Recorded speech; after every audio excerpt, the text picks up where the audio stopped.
Hello दोस्तों, मैं उज्जवल कुमार। जैसा कि आप लोग जानते हैं कि बिहार में बीपीएससी के द्वारा जो शिक्षक की बहाली होने वाली है, उसके लिए मैं रेगुलर अपने चैनल पे नोट्स वीडियो के माध्यम से उपलब्ध आप लोगों के लिए करवा रहा हूं, जो कि बहुत ही महत्वपूर्ण नोट्स हैं और वो भी थ्योरी क्लास टाइप का नोट्स है, जिससे कि आपका एक भी क्वेश्चन इधर से उधर नहीं हो पाएगा। मैं जानता हूं कि आप लोगों बिहार वासियों की आदत है कि ऑब्जेक्टिव टाइप क्वेश्चन पढ़ने की, वन लाइनर पढ़ने की। तो मैं बता देना चाहता हूं कि बीपीएससी के द्वारा एग्जाम कंडक्ट किया जा रहा है। तो बीपीएससी वन लाइनर क्वेश्चन को आप वन लाइनर क्वेश्चन पढ़ के जाएंगे तो वहां से कितने क्वेश्चन आ पाएंगे, आप खुद सोच के देखिए। तो जो भी टॉपिक बीपीएससी के द्वारा दिया गया है, मैं उन टॉपिकों पे पूरा का पूरा थ्योरी क्लास लेकर आ रहा हूँ, ताकि वहां से अगर क्वेश्चन बने तो आपका एक भी प्रश्न छूटे ना। ठीक है।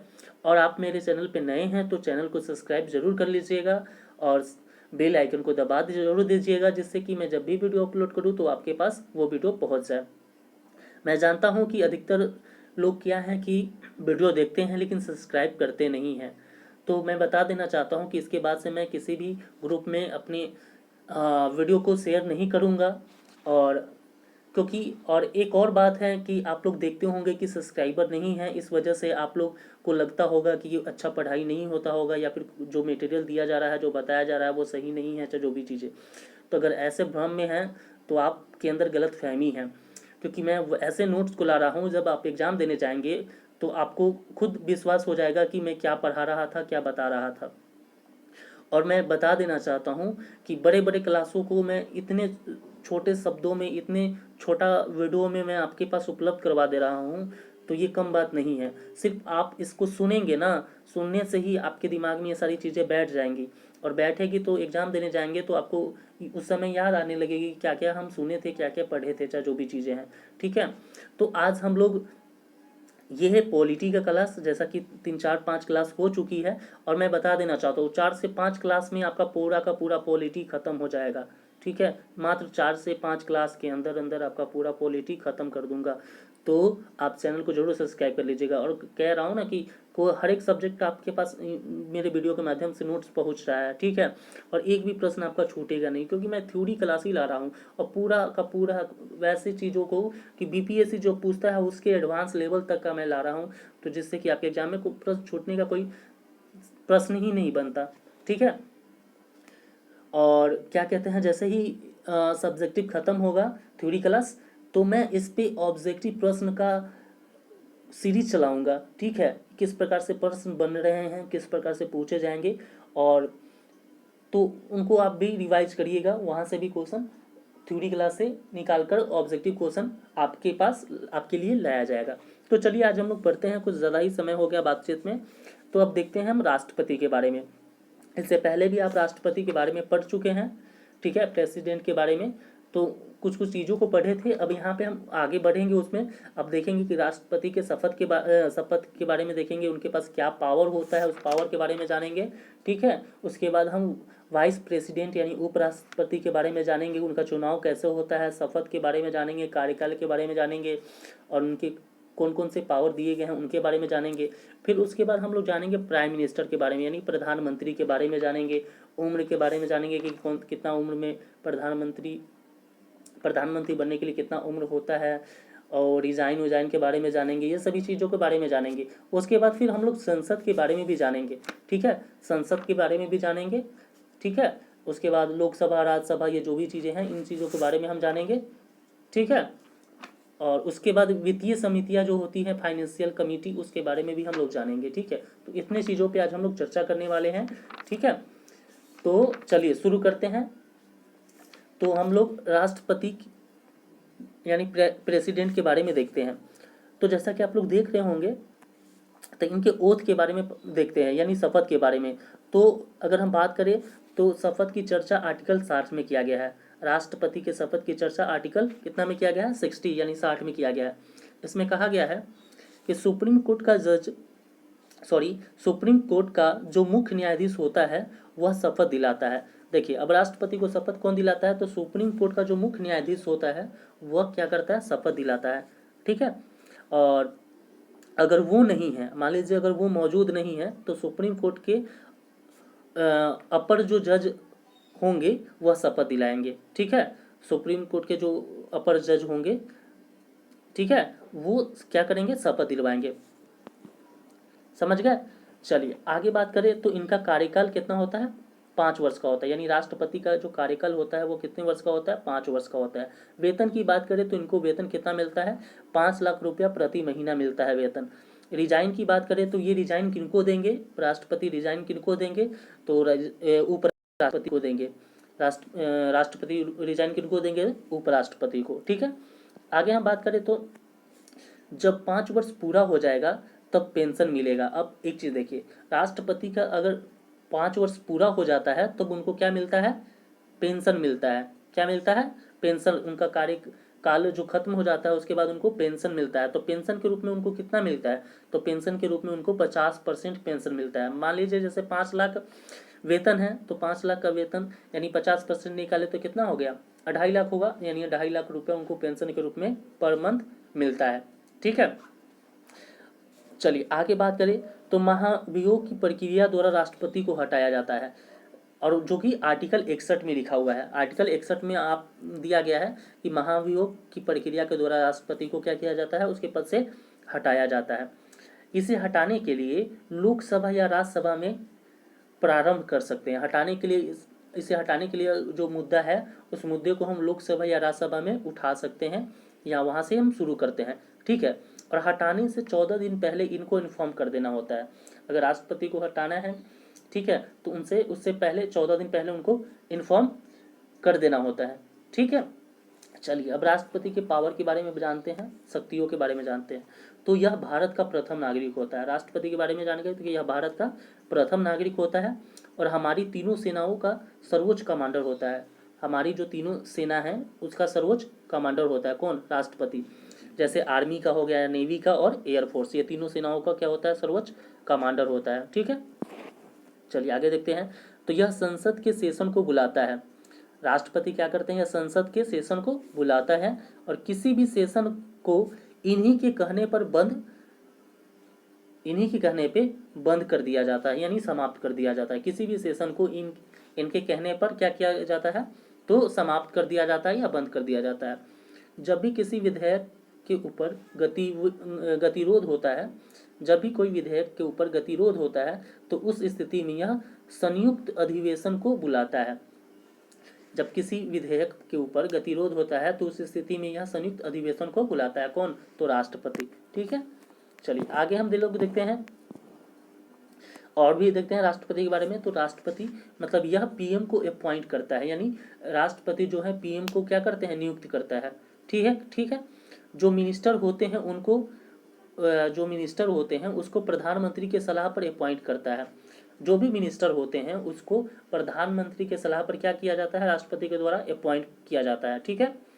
और सुप्रीम कोर्ट या हाई कोर्ट के जजों को यह अपॉइंट करता है कौन, तो राष्ट्रपति। राष्ट्रपति क्या करते हैं, सुप्रीम कोर्ट या हाई कोर्ट के जो जज होते हैं उनको भी नियुक्त करता है, ठीक है। और जितने भी हमारे कॉन्स्टिट्यूशन कमीशन है, ठीक है, उसके सारे चेयरमैन को यही नियुक्त करता है कौन, तो राष्ट्रपति। और उसके मेंबर को भी, ठीक है, राष्ट्रपति क्या करता है, नियुक्त करता है। आगे बात करें तो आर्टिकल 72 में दिया गया है कि राष्ट्रपति की क्षमादान की शक्ति के बारे में। आर्टिकल 72 में राष्ट्रपति की क्षमादान की शक्ति के बारे में जिक्र किया गया है, ठीक है। चलिए हम लोग राष्ट्रपति के बारे में जाने पूरी बात। चलिए अब हम लोग आगे बढ़ते हैं। अब हम थोड़ा जानते हैं वाइस प्रेसिडेंट यानी उपराष्ट्रपति के बारे में जानते हैं। अब उपराष्ट्रपति में के बारे में जानते हैं तो एक एक लाइन बहुत ही महत्वपूर्ण है, आप लोग समझते चलिएगा, सुनते चलिएगा। तो आर्टिकल 63 में दिया गया है कि एक उपराष्ट्रपति होगा। आर्टिकल 63 में क्या दिया गया कि एक उपराष्ट्रपति होगा। योग्यता की बात करें तो योग्यता सभी में उसी तरह से होते हैं, 2-3 चीज़ें सेम ही होती है कि यह भारत के नागरिक हो, दिवालिया ना हो, पागल ना हो, ठीक है, इस तरह से। और बात करें आगे तो उम्र की बात करें तो कम से कम इनका उम्र होना चाहिए 35 वर्ष। अगर उपराष्ट्रपति बनने के लिए कम से कम उम्र कितना होना चाहिए, तो 35 वर्ष होना चाहिए, ठीक है। और राज्यसभा सदस्य होने की सारी योग्यता होनी चाहिए, और इनके अंदर राज्यसभा का सदस्य होने की सारी योग्यता होनी चाहिए, तभी ये उपराष्ट्रपति बन सकते हैं, ठीक है। अब बात करें नामांकन के बारे में कि राष्ट्रपति बनने के लिए क्या क्या चीज़ें करनी होती है। तो नामांकन कैसे होगा, तो इसके लिए क्या करना होता है कि 20 प्रस्तावक और 20 अनुमोदक चाहिए, यानी 20 प्रस्तावक और 20 अनुमोदक चाहिए, यानी कहने का मतलब 40 सांसद यानी 40 एमपी का समर्थन चाहिए। ठीक है, उपराष्ट्रपति बनने के लिए, नामांकन कराने के लिए 40 सांसद का क्या चाहिए, समर्थन चाहिए, जिसमें 20 प्रस्तावक के रूप में और 20 अनुमोदक के रूप में। ठीक है, आगे हम बात करें तो इन्हें जमानत राशि के तौर पे आरबीआई को कितना जमा करना पड़ता है, 15,000 रुपया। ठीक है, यहाँ मिस्टेक से लिखा नहीं गया है, इन्हें जमानत राशि के तौर पे आरबीआई को 15,000 रुपया जमा करना पड़ेगा। ठीक है, और चुनाव की बात करें तो चुनाव कैसे होता है, चुनाव के बारे में देखिए, जैसे इससे पहले हम लोग पढ़ चुके हैं, आप लोग जानते भी हैं कि जैसे प्रेसिडेंट यानी राष्ट्रपति का चुनाव होता है, उसी तरह क्या बोलते हैं, उपराष्ट्रपति का भी चुनाव होता है, सेम टू सेम। तो राष्ट्रपति के चुनाव के बारे में इससे पहले वाली वीडियो में आप लोग जान चुके हैं, तो यहाँ पे सेम वही चीज़ें अप्लाई हो जाएगी इसके, इसीलिए यहाँ पे मैंने उन चीज़ों को नहीं लिखा है। अब बात करते हैं वोटर्स के बारे में। तो इनके वोटर्स कौन होते हैं, वोट कौन डालेंगे उपराष्ट्रपति के चुनाव में। तो उपराष्ट्रपति के चुनाव में वोटर्स कौन होते हैं, जरा इनको समझिए। तो इसमें जो वोटर्स होते हैं वो लोकसभा के सांसद होते हैं और राज्यसभा के सांसद होते हैं।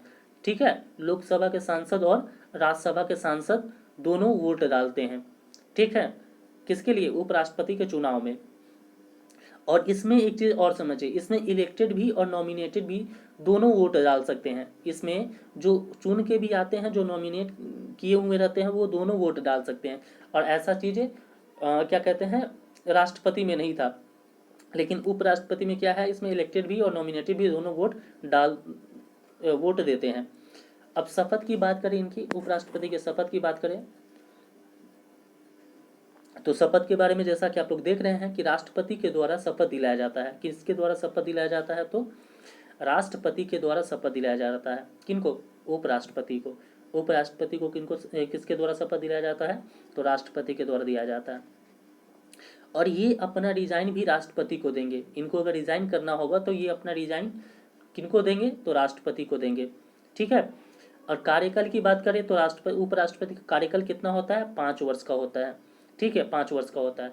और वेतन की बात करें तो इनका वेतन होता है 4 लाख रुपया प्रति महीना। कितना, 4 लाख रुपया प्रति महीना। राष्ट्रपति का वेतन कितना होता है, तो 5 लाख रुपया प्रति महीना होता है, और इनका वेतन, उपराष्ट्रपति का वेतन 4 लाख रुपया प्रति महीना होता है। ठीक है, चलिए अब हम लोग आगे देखते हैं। अब हम लोग जानते हैं इनके पावर के बारे में। क्या चीज़ के बारे में, पावर के बारे में, यानी शक्ति के बारे में। अब इनको क्या क्या अधिकार, किन क्या क्या क्या शक्तियाँ दिए गए हैं, उन चीज़ों के बारे में देख लेते हैं।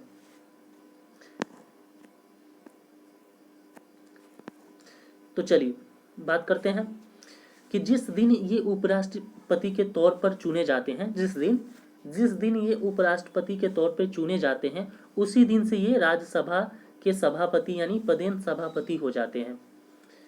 समझे, क्या कहा जा रहा है कि जिस दिन से ये उपराष्ट्रपति के तौर पे चुने जाते हैं, उसी दिन से ये राज्यसभा के सभापति हो जाते हैं।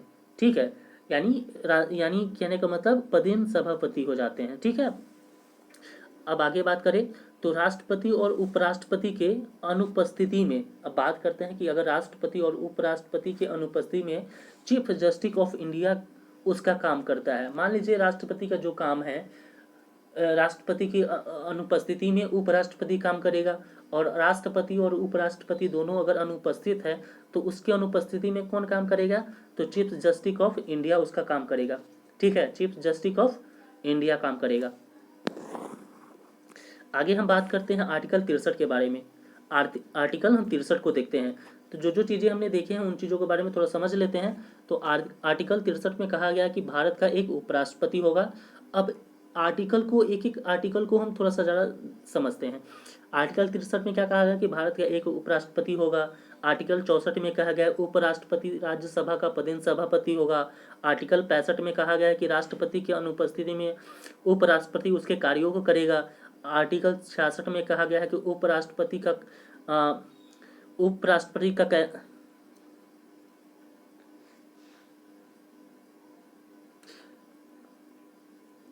आर्टिकल 66 में क्या कहा गया है कि उपराष्ट्रपति का चुनाव कैसे होगा, चुनाव के बारे में कहा गया है। ठीक है, उसके आर्टिकल 67 में कहा गया है कि कार्यकाल के बारे में चर्चा किया गया है। आर्टिकल 67 में उसके कार्यकाल के बारे में चर्चा किया गया है। ठीक है, यहाँ पे एक चीज़ मिस्टेक थी 66 वाले में, हालांकि मैंने बता दिया।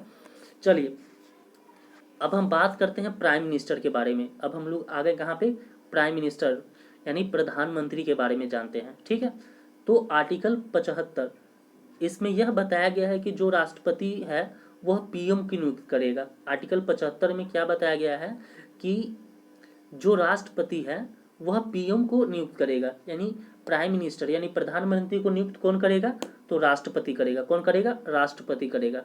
ठीक है, अब हम बात करें प्रधानमंत्री के बारे में, तो प्रधानमंत्री मंत्री परिषद का प्रधान होता है। प्रधानमंत्री जो होते हैं वो मंत्री परिषद का क्या होता है, प्रधान होता है। ठीक है, और लोकसभा के चुनाव में जिस पार्टी को या गठबंधन को मेजोरिटी मिलता है उस मेजोरिटी प्राप्त दल का जो लीडर होता है उसी लीडर को राष्ट्रपति के द्वारा प्रधानमंत्री नियुक्त किया जाता है। अब देखिए प्रधानमंत्री कौन बनता है, एक चीज समझिए, क्या कहा गया है कि पहले प्रधानमंत्री मंत्री परिषद का प्रधान होता है। ठीक है, ये समझ गए। अब बात करते हैं कि लोकसभा के चुनाव में, लोकसभा का जो चुनाव होता है, ठीक है, उसमें जिस भी पार्टी को या कोई गठबंधन हो या कोई पार्टी हो, ठीक है, उसमें जिसको मेजोरिटी मिलता है, उस मेजोरिटी प्राप्त दल का, ठीक है, जो लीडर होगा उसी लीडर को राष्ट्रपति के द्वारा क्या किया जाता है, प्रधानमंत्री नियुक्त किया जाता है। ठीक है, तो इन चीज़ों को आप समझ गए। चलिए आगे देखते हैं। अब हम थोड़ा उम्र के बारे में जान लेते हैं। तो प्रधानमंत्री बनने के लिए उम्र कितना होना चाहिए, तो 25 वर्ष होना चाहिए कम से कम। अब बात करें आगे, तो सदस्य या तो लोकसभा या राज्यसभा के किसी के भी सदस्य नहीं है। मान लीजिए प्रधानमंत्री आप बन गए, ठीक है, लेकिन आप ना तो लोकसभा के सदस्य हैं ना ही राज्यसभा के सदस्य हैं। ठीक है, तो 6 महीने के अंदर इस दोनों में से किसी एक की सदस्यता लेनी पड़ती है। कहने का मतलब आप आप प्रधानमंत्री बन गए, अगर आप लोकसभा का नहीं सदस्य हैं ना ही राज्यसभा का सदस्य हैं, तो 6 महीने के अंदर आपको इस दोनों में से किसी एक का सदस्यता लेनी पड़ेगी। ठीक है, या फिर लोकसभा की या फिर राज्यसभा की। और कार्यकाल की बात करें तो कार्यकाल इसका डिफाइन नहीं होता है कि नॉट फिक्स्ड होता है। कार्यकाल इसका कोई फिक्स नहीं होता है कि कितने साल का लिए कार्यकाल होता है प्रधानमंत्री का। लेकिन कहने का मतलब क्या होता है, देखिए कहने का मतलब जब तक मेजोरिटी बहुमत में है तब तक ये अपने पद पर बने रहेंगे। कहने का मतलब कि जब तक मेजोरिटी बहुमत में रहेगी तब तक ये अपने पद पर बने रहेंगे। ठीक है, और बात करें तो ये रिजाइन किनको देंगे, अगर प्रधानमंत्री रिजाइन किनको देंगे, अपना त्याग पत्र, तो राष्ट्रपति को देंगे। किसको, राष्ट्रपति को देंगे। ठीक है, चीजें समझ गए। चलिए आगे देखते हैं हम लोग। अब हम बात करते हैं थोड़ा किसके बारे में, इनके, अगर मान लीजिए इनके पद यानी इसको मतलब प्रधानमंत्री को इनके पद से रिमूव करना है यानी हटाना है, तो उसके पद से तो लोकसभा में अविश्वास प्रस्ताव को लेकर आना होता है। मान लीजिए प्रधानमंत्री को उसके पद से रिमूव या हटाना है, उसके लिए आपको क्या करना पड़ेगा कि लोकसभा में अविश्वास प्रस्ताव को लेकर आना होता है। अगर अविश्वास प्रस्ताव में बहुमत साबित या बहुमत मिल जाता है, जो प्रस्ताव आप लोकसभा में लेके जाते हैं अविश्वास प्रस्ताव, उसमें अगर बहुमत क्या होता है, साबित हो जाता है या बहुमत मिल जाता है, तब क्या किया जाता है, तब प्रधानमंत्री को उसी समय अपने पद से क्या करना पड़ता है, इस्तीफा देना होगा। तब प्रधानमंत्री को अपने पद से उसी समय क्या करना होगा, इस्तीफा देना होगा। ठीक है, ये चीजें समझ गए। आगे बात करें तो प्रधानमंत्री के इस्तीफा देते ही आप पूरी अपने आप क्या होती है, प्रधानमंत्री जैसे इस्तीफा देंगे वैसे ही अपने आप पूरी की पूरी काउंसिल ऑफ मिनिस्टर यानी मंत्री परिषद क्या होगा, डिसॉल्व हो जाएगा, यानी बिखर जाएगा, टूट जाएगा। ठीक है, प्रधानमंत्री के इस्तीफा देते ही अपने आप पूरी की पूरी काउंसिल ऑफ मिनिस्टर डिसॉल्व हो जाएगा, यानी मंत्री परिषद डिसॉल्व हो जाएगा, विघटित हो जाएगा। क्या हो जाएगा, विघटित हो जाएगा। ठीक है, अब देखते हैं काउंसिल ऑफ मिनिस्टर्स के बारे में। काउंसिल ऑफ मिनिस्टर के बारे में देखते हैं। तो इसमें आर्टिकल 74 यानी आर्टिकल अनुच्छेद 74 में क्या दिया गया है, जरा देखिए इसको, कि एक मंत्री परिषद होगा। क्या होगा? एक मंत्री परिषद होगा, जिसका प्रधान कौन होगा? जिसका प्रधान प्रधानमंत्री होगा। ठीक है। अब बात करें अस्थायी सामूहिक उत्तरदायित्व लोकसभा के प्रति होती है। इसमें जो होती है सामूहिक सामूहिक जो उत्तरदायित्व होती है वो किसके प्रति होती है? लोकसभा के प्रति होती है। ठीक है। अगर हम बात करें, एक मिनट रुक जाइए। हाँ, कहाँ थे हम लोग? हाँ, अगर सामूहिक उत्तरदायित्व लोकसभा के प्रति होती है। इसमें आगे देखिए, 91वां संविधान संशोधन 2003 की बात करें तो 91वां संविधान संशोधन 2003 में हुआ था, और इसके अनुसार लोकसभा के 15% से अधिक मिनिस्टर नहीं हो सकते। ठीक है। इसमें क्या कहा गया था? इसके अनुसार 91वां संविधान संशोधन जब 2003 में हुआ था, इसके अनुसार लोकसभा के जितने भी मिनिस्टर है उसके 15% से अधिक मिनिस्टर क्या हो नहीं हो सकते हैं। इसके अनुसार लोकसभा के 15% से अधिक मिनिस्टर नहीं हो सकते हैं। और इसमें कितने प्रकार के मंत्री होते हैं उनके बारे में जरा देखिए। तो इसमें कितने प्रकार के मंत्री होते हैं उसके बारे में देख लेते हैं।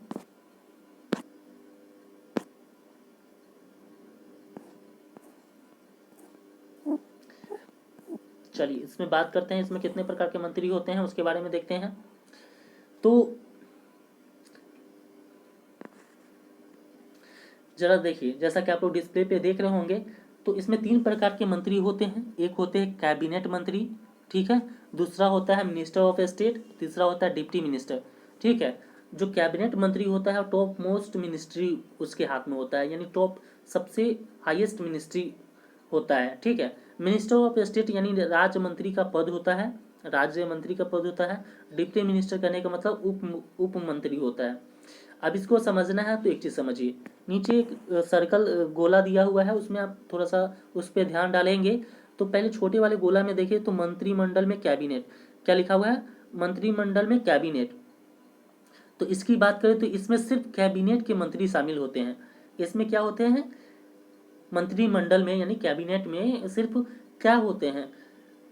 इसमें सिर्फ कैबिनेट के मंत्री शामिल होते हैं। लेकिन बड़ा गोला में जो मंत्री परिषद लिखा हुआ है, तो मंत्री परिषद में क्या होता है कि इसमें सभी प्रकार के मिनिस्टर शामिल होंगे। इसमें क्या होंगे कि सभी प्रकार के मिनिस्टर शामिल होंगे। ठीक है, इन चीज़ों को समझ गए। चलिए अब हम बात करते हैं संसद के बारे में, यानी पार्लियामेंट के बारे में। किन चीज़ों के बारे में? तो पार्लियामेंट के बारे में हम देख ले हैं, संसद के बारे में। तो चलिए बात करते हैं। तो लोकसभा प्लस राज्यसभा प्लस राष्ट्रपति तीनों के मिलने से संसद बनता है। संसद की बात करें तो लोकसभा, राज्यसभा और राष्ट्रपति, इन तीनों के मिलने से क्या बनता है? तो संसद बनता है। ठीक है।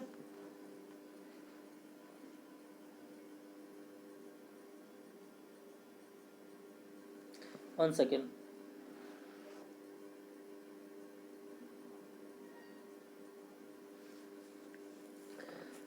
हाँ, तो क्या बोल रहे थे हम लोग? जैसे कि लोकसभा प्लस राज्यसभा प्लस राष्ट्रपति, इन तीनों के मिलने से क्या बनता है?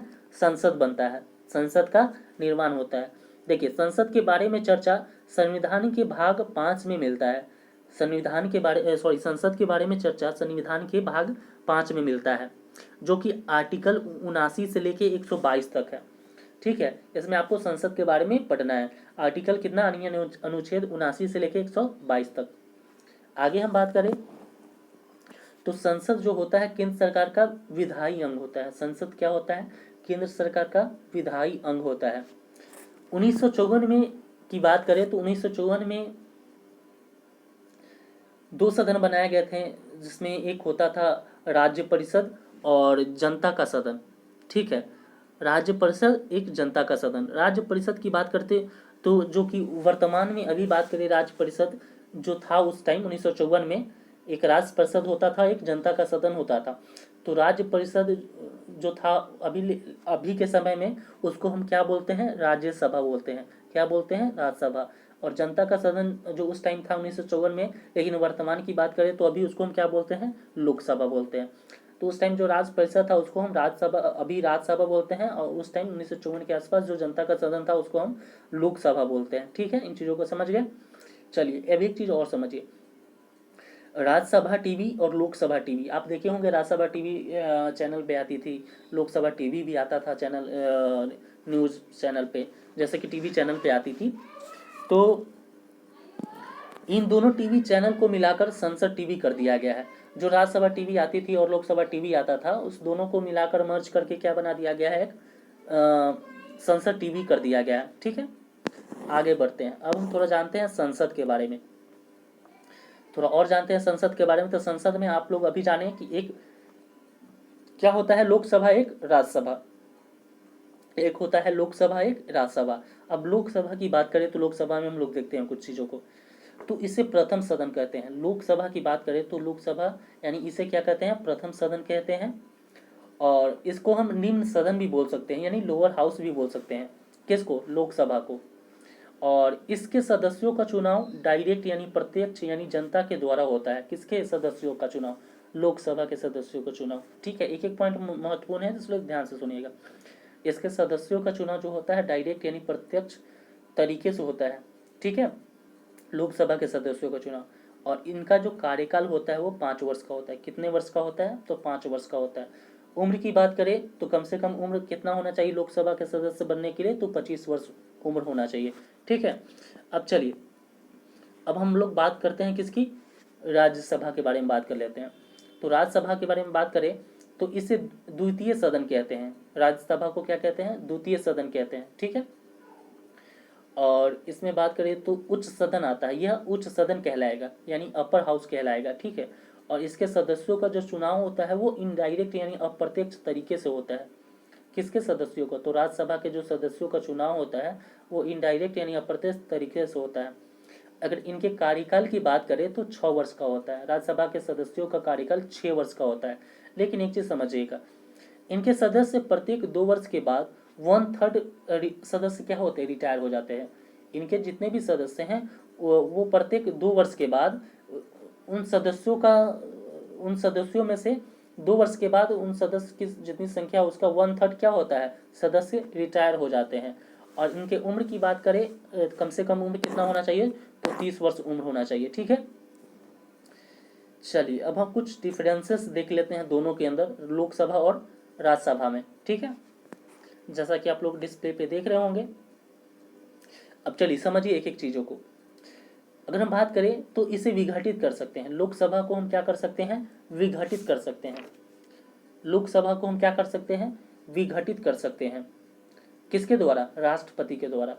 लोकसभा को हम विघटित कर सकते हैं राष्ट्रपति के द्वारा।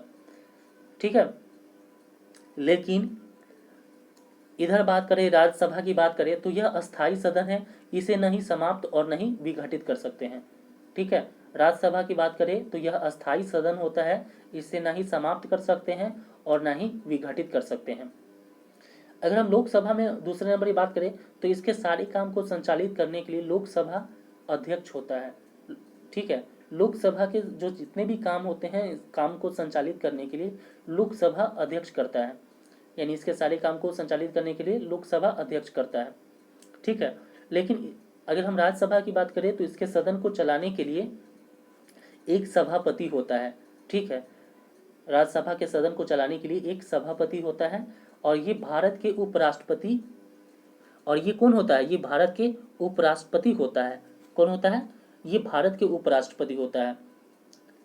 ठीक है, चलिए हम पहले लोकसभा के बारे में ही जान लेते हैं, फिर उसके बाद राज्यसभा को जानेंगे, तो बेहतर तरीके से आपके दिमाग में सब चीज़ें चली जाएगी। तो चलिए फिर से हम देखते हैं लोकसभा के बारे में, पहले हम जानते हैं। ठीक है, पहले लोकसभा को समझ लीजिए, फिर हम राज्यसभा को समझेंगे।